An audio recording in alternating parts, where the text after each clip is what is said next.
You've probably heard the number by now, 2.4 billion. That's what the British Air Consortium says has been lost in VAT receipts since 2009. It's in the report, it's in the press releases, I've heard it said out loud in a podcast by one of the people behind it. And for months, my instinct, like a lot of yours, if you've been following this, was to go after that number, find where it breaks, find the error. And I've found some errors. I'm going to tell you about them, honestly, because I think you deserve that from me, and it's because I've spent 6 years telling you that other people in this industry owe you exactly that kind of honesty. But here's the thing I actually want to talk to you about today, because once I'd done the work properly, checked the primary sources, not the soundbite version, I found something more interesting than the numbers wrong. The number's real, and it still doesn't mean what they're telling you it means. So let me deal with this cleanly, because I don't want it hanging over the rest of the episode. Earlier versions of some of my published analysis said the CBI economics report, the one commissioned by the BHC, provided no methodology for its 2.4 billion figure. Well, that was wrong. I'd gone off a simplified version of the argument, not the actual report. The methodology is actually there on page 19. There's a real calculation in there. Turnover in 2009 projected forward using the Bank of England inflation figures compared against what turnover actually did.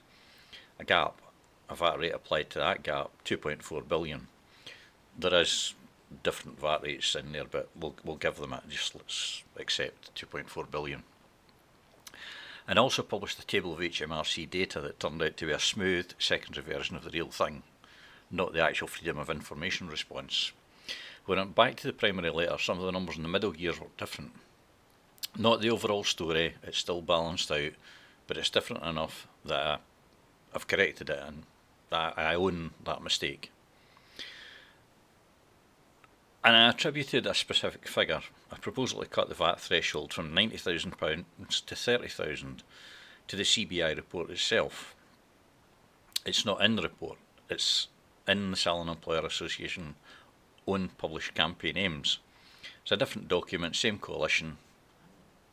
That distinction matters, and I credited it to the wrong people the first time round. So I'm telling you all of that not to punish myself in public. I'm telling you because I think it's the whole point of what we're doing here. If I ask a national economic consultancy to defend their numbers in writing, and they offer me a phone call instead, I don't get to hold myself to a different standard. When the evidence changes, I say so, out loud, with my name on it. That's it. That's the correction. Now let's talk about what actually matters. Here's what I found when I stopped trying to prove the number was fake and started asking a different question. What does this number actually describe? The 2.4 billion figure, and the 93% employment collapse, and the no apprenticeships by 2027. All of it comes from one slice of this industry. VAT registered businesses, one classification code, roughly 30% of businesses in the sector by the BHC's own report. 30%. Now I want to be fair here, because fairness is the whole brand. That 30% is a real business population, and it's genuinely struggling, and I've never said any different. That's worth taking seriously. Nobody's pretending VAT registered salons don't face real cost pressures. They do. Labour intensive businesses can't reclaim VAT on their biggest cost, squeezed by the minimum wage and national insurance changes, same as everyone else in the high street. That's not in dispute. But listen to how it's been talked about. Securing the future of UK hairdressing and beauty. The sector is set to lose billions. Employment plummets, a 93% reduction. That's not one measurable slice is under pressure. That's the whole industry is dying. And it isn't. Let's go through it. Not cherry picked. Every source I could find that measures something other than that one VAT registered slice.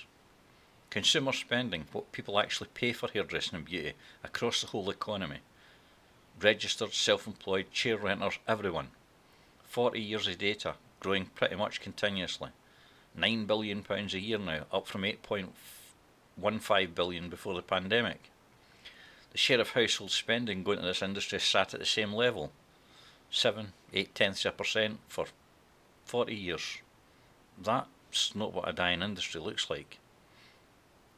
Business counts, HMRC's own registration data, a real primary source checked properly, shows 14,900 VAT registered businesses in 2022-2023.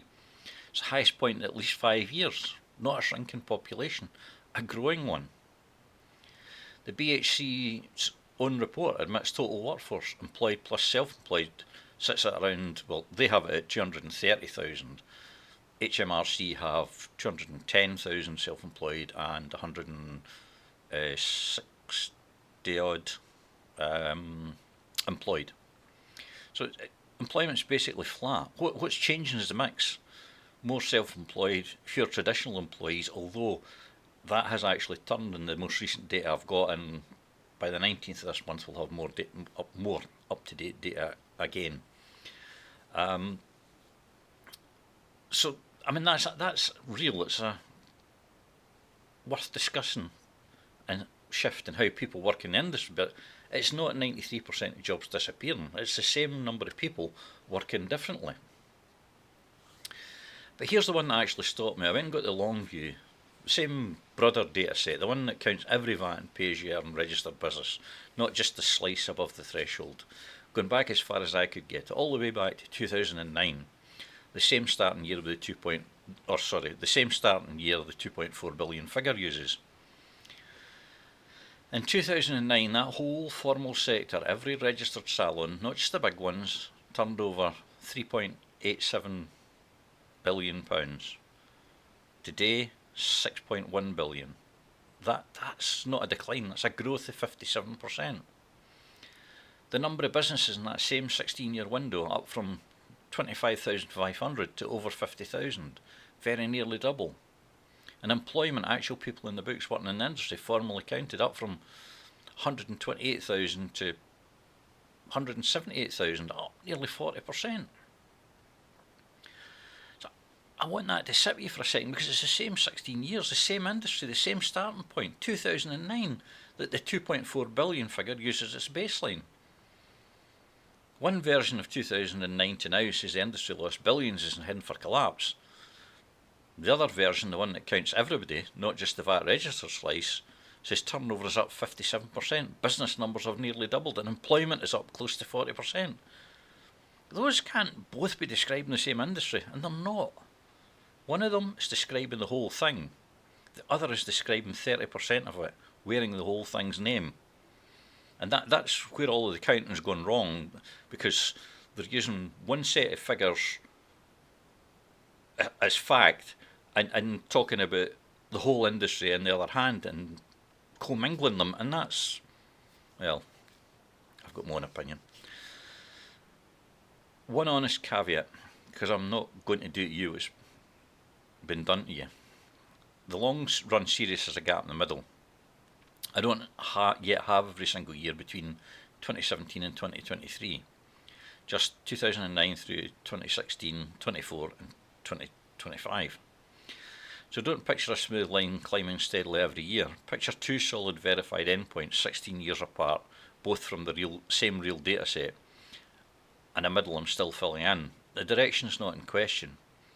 The shape of the path has still been confirmed. So when you put it together, spending up, business count up, total employment stable in the most recent year, and up sharply over the 16-year run, turnover up 57% since the very year this whole crisis narrative claims decline began. And then you're told the whole industry's collapsing, losing billions, heading for zero apprenticeships. Something doesn't add up. And it doesn't add up because the claim was never really about the industry. It was about one segment of it wearing the industry's name. And this is the part I actually want to land, because I think it's been missing from how I've talked about this before. If you're self-employed, if you're in a chair, if your salon turns over less than £90,000 a year and you've never filled a VAT return, this report's not about you, not your turnover data, not your business count, not your future, but it's been used to build a policy that will absolutely affect you. A lower VAT threshold down to £30,000, which is the Salon Employers Association's own stated aim, it's on the bottom of their web page, would pull most of you into VAT registration for the first time.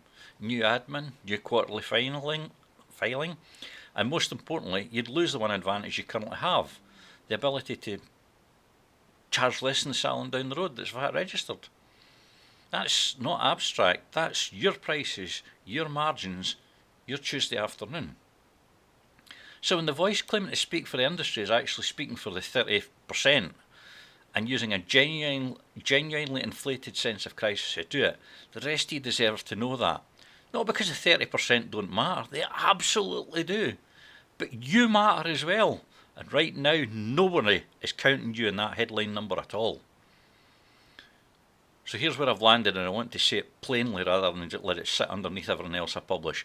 I was wrong about a few specific things. I've corrected them on the record because that's what I ask of everyone else. But the number being real doesn't make the story true. 2.4 billion is a real calculation about a hypothetical shortfall in one measurable slice of this industry. It is not the industry. It never was. If you're in the 70%, this report never counted the self-employed, the chair renters, the sole traders under the threshold. I ask you to do one thing next time someone tells you this industry is dying. Ask them, whose numbers are those and who gets left out of them? That's the episode. As always, go check it for yourself. data.sullivanlogicpro.co.uk. I put every source, every correction, dated in writing on the site. Don't take my word for it either. Thanks for listening. I'll see you on the next one.